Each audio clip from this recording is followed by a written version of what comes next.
Hey, how you doing out there, everybody? Seth Campbell here. You know what? There's one type of person, I got to say this real fast, okay? I'm really good at understanding different points of view, and people have different views and opinions on things, and I'm fine with that. There is one type of person out there that I cannot even understand. I don't resonate with.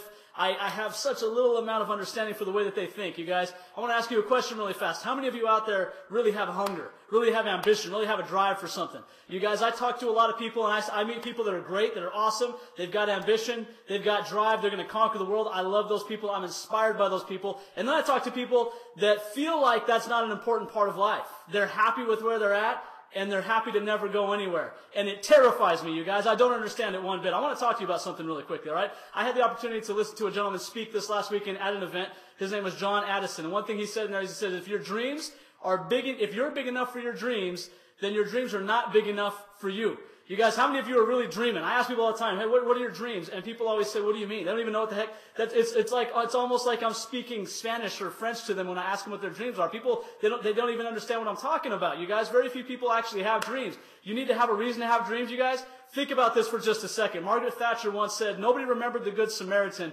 because of his good intentions. They remembered the Good Samaritan because he had money, because he had the ability to help. You guys, I run into people all the time that will kind of make this justification, they'll rationalize and say, well, money's not that important to me. You know, it's not something that I need. I don't need a lot of money to be happy, okay? You're missing the point. Here's something that entrepreneurs get that other people don't get. It's not about you. It never was about you. You might not need a lot of money to be happy, but here's the bottom line, you guys. Hospitals don't get built by people who are broke. Mouths don't get fed by people who don't have the ability to feed them. You guys, Anthony Robbins is going to feed 100 million people this year.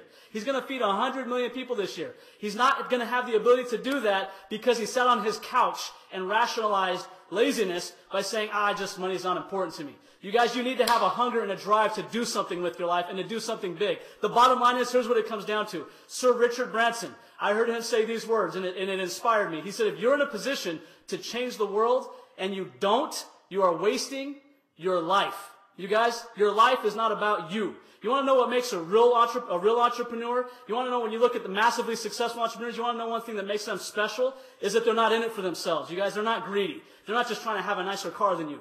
They understand this one thing. They do it for somebody else.